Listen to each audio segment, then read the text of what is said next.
तुम्हाला देखील तुमचे केस डार्क ब्राऊन कलरचे करायचे आहेत का, तर हा व्हिडिओ शेवटपर्यंत नक्की बघा. कारण व्हायरल डार्क ब्राऊन हेअर डायची रेमेडी खूप जास्त सोपी आहे आणि खूप जास्त प्रभावी देखील आहे. फक्त 2 ते 3 गोष्टींच्या मदतीने तुम्ही तुमच्या केसांना अगदी घरच्या घरी पार्लर सारखा चॉकलेट ब्राऊन रंग नक्कीच देऊ शकता. अनेक वेळा लोक पांढरे केस झाकण्यासाठी तीव्र केमिकल असलेल्या हेअर डायचा वापर करत राहतात आणि जवळपास प्रत्येक 15 दिवसांनी त्यांना पुन्हा एकदा केमिकल असलेला डायच वापरावा लागतो. आणि हेच केमिकल्स तुमचे केस आणखी जास्त प्रमाणावरती पांढरे करतात आणि सोबतच केसांना फाटे वगैरे फुटण्याची समस्या देखील जाणवायला लागते. पण आपली आजची ही रेमेडी जर तुम्ही वापरले तर तुमचे खराब झालेले केस देखील पुन्हा एकदा चांगले होण्यासाठी हेल्प होईल आणि तुमच्या केसांना नॅचरल असा चॉकलेट ब्राऊन रंग येण्यासाठी देखील मदत होईल. त्यासाठी व्हिडिओ शेवटपर्यंत बघा आणि सोबतच हा व्हिडिओ तुम्ही नक्की कुठून पाहताय कमेंटमध्ये सांगायला अजिबात विसरू नका. बघा, आपली आजची ही रेमेडी बनवण्यासाठी सगळ्यात पहिल्यांदा आपल्याला एक जाड बुडाचं भांडं घ्यायचं आहे आणि त्यानंतर आपल्याला इथं चहापत्तीचा वापर करायचा आहे. आता तुम्ही इथे कोणत्याही ब्रँडच्या चहापत्तीचा वापर नक्कीच करू शकता. म्हणजेच काय, तर जी चहापत्ती तुमच्या घरामध्ये अवेलेबल असेल ती चहापत्ती तुम्ही इथं घेऊ शकता. साधारणतः 1.5 ते 2 चमचे एवढ्या चहापत्तीचा वापर तुम्हाला या रेमेडीसाठी करायचा आहे. कारण बघा, चहापत्तीमध्ये खूप साऱ्या प्रमाणावरती कॅफीन आणि टॅनिन असतात, ज्यामुळे आपल्या केसांवरती नैसर्गिक चमक येण्यासाठी मदत होते आणि जर का तुम्हाला कोंड्याची वगैरे समस्या असेल तर ती देखील हळूहळू कमी होते. त्यानंतर आपल्याला याच्यामध्ये साधारणतः अर्धा ग्लास किंवा मग 1 ग्लास एवढ्या स्वच्छ पाण्याचा वापर करायचा आहे. जर तुमच्याकडे फिल्टरचं पाणी असेल तर ते देखील तुम्ही वापरू शकता आणि जर फिल्टरचं पाणी नसेल तर पिण्यासाठी ज्या पाण्याचा तुम्ही वापर करता ते पाणी इथं वापरलं तरी देखील चालेल. फक्त बोरिंगच्या पाण्याचा किंवा मग खाऱ्या पाण्याचा वापर आपल्या या रेमेडीसाठी अजिबात करू नका. आणि चहापत्तीपासून बनवलेला हा हेअर डाय तुमच्या केसांसाठी खूप जास्त प्रमाणात हेल्पफुल ठरणार आहे. त्यानंतर बघा, आपल्याला याच्यामध्ये साधारणतः 7 ते 8 एवढ्या लवंगा देखील ऍड करायच्या आहेत. कारण लवंगांमध्ये युजनॉल नावाचा एक कंपाऊंड असतो, ज्यामुळे आपल्या स्कॅल्पमध्ये जर खाज वगैरे येत असेल तर ती कमी होण्यासाठी मदत होते आणि त्यासोबतच कोंड्याची समस्या देखील हळूहळू कमी होण्यासाठी हेल्प होत असते.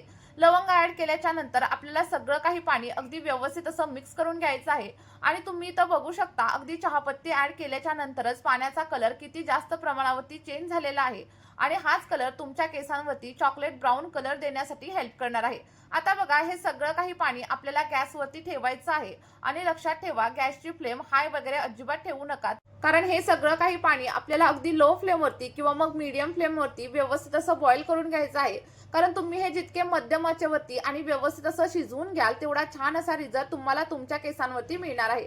आणि तुम्ही इथं पाहू शकता, जसं जसं आपलं पाणी इथं उकळायला सुरुवात झालेली आहे तसा तसा पाण्याचा कलर आणखी जास्त डार्क होत चाललाय. म्हणजेच काय, तर चहापत्तीमधील जे काही टॅनिन्स आहेत, कॅपिन्स आहेत, त्याचे सगळे काही पोषक घटक आपल्या पाण्यामध्ये उतरायला सुरुवात झालेली आहे. आणि बघा, अगदी 2 ते 3 मिनिटं व्यवस्थित असं बॉईल झाल्यानंतर जर तुम्हाला याच पाण्याला आणखी जास्त प्रभावी बनवायचं असेल आणि जर तुमच्या केसांमध्ये इचिंगची समस्या असेल किंवा मग कुठल्याही प्रकारचं इन्फेक्शन वगैरे असेल ना, तर आपल्याला या रेमेडीमध्ये आणखी एका महत्त्वाच्या अशा घटकाचा वापर करायचा आहे आणि ते म्हणजे हळद. कारण बघा, हळदीमध्ये अँटी फंगल आणि अँटीबॅक्टेरियल प्रॉपर्टीज असतात, ज्यामुळे जर आपल्या स्कॅल्पमध्ये एखादं इन्फेक्शन वगैरे झालेलं असेल ना तर ते देखील हळूहळू कमी होण्यासाठी मदत होत असते. आणि हळद ही आपल्या सगळ्यांच्या स्वयंपाकघरामध्ये अगदी इझिली अवेलेबल असते आणि जर नसेल तर तुम्ही कोणत्याही मार्केटमधून किंवा मग एखाद्या स्टोअरमधून नक्कीच परचेस करू शकता. बघा, इथे साधारणतः अर्धा चमचा एवढ्या हळदीचा वापर आपल्याला करायचा आहे. जास्त प्रमाणावरती वगैरे हळदीचा वापर करू नका. आणि हळद देखील आपल्या केसांना नैसर्गिक पद्धतीने काळं करण्यासाठी मदत करत असते.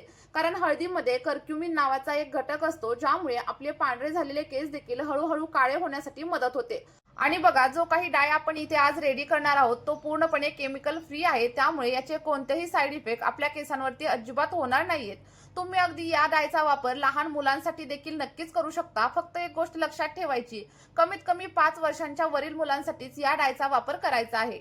आणि बघा, बऱ्याच वेळा आपण काय करतो, जर पांढरे केस वगैरे झालेले असतील तर मार्केटमधील केमिकल असलेल्या डायचा वापर करतो आणि त्यामुळे आपले केस आणखी जास्त प्रमाणावरती खराब होतात, हेअरफॉल देखील सुरू होतो आणि त्यासोबतच केसांमध्ये स्प्लिट एंड्स वगैरे यायला सुरुवात होते.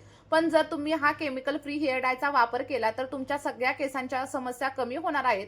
सोबतच केस गळती कमी होईल, स्प्लिट एंडची समस्या अजिबात जाणवणार नाही आणि तुमचे पांढरे झालेले केस देखील नैसर्गिक पद्धतीने हळूहळू काळे होण्यासाठी सुरुवात होईल. मी असं नाही म्हणणार की 1 ते 2 वापरांमध्येच तुमचे केस काळे होतील, पण सलग तुम्ही जर याचा वापर करत राहिला तर काही दिवसांमध्येच तुम्हाला तुमच्या केसांवरती खूप छान असा रिझल्ट मिळणार आहे. बघा व्यवस्थित असं बॉईल झाल्याच्या नंतर आपण गॅसची फ्लेम बंद केलेली आहे आणि त्यानंतर आपलं सगळं काही पाणी एखाद्या गाळणीच्या साहाय्याने किंवा मग एखाद्या कॉटनच्या कापडाच्या साहाय्याने आपल्याला व्यवस्थित असं गाळून घ्यायचं आहे. आणि गाळून घेतल्याच्या नंतर वरती जी काही चहापत्ती शिल्लक राहिली आहे तिचा काहीच आता उपयोग नाहीये, त्यामुळे तुम्ही तिला फेकून वगैरे नक्कीच देऊ शकता.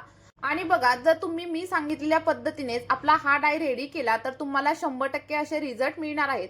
आणि अनेक लोक मला कमेंट करून देखील सांगतात की आम्हाला खूप छान असे रिझल्ट मिळालेले आहेत. आणि जर तुम्हाला देखील रिझल्ट मिळाला तर तुम्ही देखील तुमचा रिझल्ट माझ्यासोबत शेअर करायला अजिबात विसरू नका. बघा आपलं जे काही टोनर किंवा मग जे काही पाणी इथं रेडी झालंय, आता याच पाण्याचा वापर करून आपण केमिकल फ्री असा डाय कसा बनवायचा हे आपण पुढे पाहणार आहोत.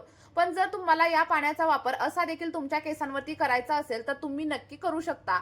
यामुळे देखील तुमच्या स्कॅल्प मधील बऱ्याच समस्या कमी होण्यासाठी मदत होणार आहे. आता पुढे बघा तुम्हाला एक सेपरेट असा बाउल घ्यायचा आहे आणि त्यानंतर आपण जे काही पाणी इथं रेडी केलेलं आहे साधारणतः 4 ते 5 चमचे एवढं पाणी तुम्हाला याच्यामध्ये ऍड करायचं आहे. आता मी 4 ते 5 चमचे सांगितलंय, पण तुम्ही तुमच्या केसांच्या लेंथ प्रमाणे इथं पाण्याचं प्रमाण कमी जास्त देखील नक्कीच करू शकता. म्हणजेच काय तर तुम्हाला किती जास्त प्रमाणामध्ये डाय बनवायचा आहे याच्या हिशोबाने तुम्हाला इथं आपलं जे काही चहापत्तीचं पाणी आहे ते या बाउलमध्ये ऍड करायचं आहे.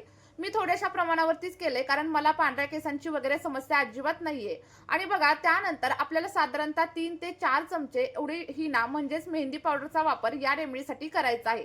आता तुम्हाला हिना किंवा मेहंदी पावडर कोणती घ्यायची हा प्रश्न पडलेला असेल तर तुम्हाला काय करायचंय, जास्त केमिकल युक्त मेहंदी पावडर किंवा मग हिना पावडर अजिबात घ्यायची नाहीये. तर जी अगदी नॅचरल असेल त्याच हिना पावडरचा वापर करायचा आहे. आता इथं मी तुम्हाला पर्टिक्युलर एखाद्या हिना पावडरचं नाव वगैरे सांगणार नाहीये. तुम्हाला जी काही हिना पावडर योग्य वाटत असेल तिचा वापर तुम्ही इथं करू शकता. बघा हिना पावडर म्हणजेच मेहंदी ऍड केल्याच्या नंतर आपल्याला सगळा काही पॅक व्यवस्थित असा मिक्स करून घ्यायचा आहे. आणि जर तुम्हाला असं वाटलं ना की थोडासा घट्ट वगैरे झालाय तर आपण जे काही चहापत्तीचं पाणी बनवलंय ते थोड्याशा प्रमाणावरती याच्यावरती तुम्ही ऍड करू शकता. आणि त्यानंतर जर तुम्हाला मेहंदी लावल्यानंतर किंवा मग डाय वापरल्यानंतर खूप जास्त प्रमाणावरती केस फ्रिझी होत असतील, ड्राय होत असतील तर पुढे याच्यामध्ये आणखी एक महत्त्वाचा असा घटक आपण ऍड करणार आहोत. पण त्या अगोदर चॅनलवरती जर तुम्ही नवीन असाल तर चॅनलला सबस्क्राईब करा आणि त्याबरोबरच हा व्हिडिओ तुम्ही नक्की कोणत्या गावामधून किंवा मग कोणत्या शहरामधून पाहताय कमेंटमध्ये मला सांगायला अजिबात विसरू नका. बघा त्यानंतर आपल्याला याच डायमध्ये साधारणतः 1 ते 1.5 चमचा एवढा ॲलोवेरा जेल देखील वापरायचा आहे. कारण ॲलोवेरामध्ये अँटी फंगल आणि अँटीबॅक्टेरियल प्रॉपर्टीज असतात. यामुळे जर आपल्या स्कॅल्पवरती एखादं इन्फेक्शन झालेलं असेल किंवा मग तुमच्या स्कॅल्पमध्ये इचिंग वगैरे होत असेल तर त्या सगळ्या काही समस्या कमी होण्यासाठी मदत होते. त्यासोबतच जर तुमचं स्कॅल्प ड्राय राहत असेल तर ॲलोवेराचा वापर नक्की करा. कारण ॲलोवेराच्या वापरामुळे आपलं स्कॅल्प मॉइश्चराईज होण्यासाठी मदत होते. आणि सोबतच जर तुमचे केस ड्राय असतील, फ्रिझी असतील आणि कसल्याही प्रकारची चमक केसांवरती नसेल तर तुम्ही ॲलोवेरा जेलचा वापर नक्की करून बघा. यामुळे तुमचे केस अगदी सिल्की, स्मूथ आणि शायनी होण्यासाठी मदत होईल. बघा ॲलोवेरा जेल ऍड केल्याच्या नंतर आपला सगळा काही डाय व्यवस्थित असा मिक्स करून घ्या आणि त्यानंतर तुम्हाला कमीत कमी 2 तास हा डाय असाच झाकून ठेवायचा आहे. जेणेकरून यामधील सगळी काही पोषक तत्व आपल्या डायमध्ये व्यवस्थित अशी मिक्स होतील आणि तुमच्या केसांवरती तुम्हाला खूप छान असा रिझल्ट मिळेल. आता बघा हा तयार झालेला डाय तुम्हाला आठवड्यातून किंवा मग 15 दिवसातून फक्त 1 वेळा केसांवरती अप्लाय करायचा आहे. आणि जर तुम्ही सलग 1 ते 2 महिने याचा वापर केला तर तुम्हाला तुमच्या केसांवरती खूप छान असा रिझल्ट मिळणार आहे. जर तुम्हाला प्रीमॅच्युअर ग्रे हेअरची वगैरे समस्या असेल ना तर ती देखील हळूहळू कमी होण्यासाठी मदत होईल. त्यामुळे मी सांगितलेल्या पद्धतीने हा डाय बनवा आणि केसांवरती आत्ताच अप्लाय करायला सुरुवात करा. बघा अगदी 1 ते 2 महिन्यांमध्येच तुम्हाला तुमच्या केसांवरती अप्रतिम असे रिझल्ट मिळतील. आणि हा हेअर डाय लावल्याच्या नंतर त्या दिवशी शॅम्पू वगैरे अजिबात करू नका. तर त्या दिवशी केसांवरती ऑइलिंग करा आणि त्यानंतर दुसऱ्या दिवशी तुम्ही शॅम्पू करू शकता. चला तर मग नक्की ट्राय करा आणि रिझल्ट कमेंटमध्ये शेअर करायला अजिबात विसरू नका.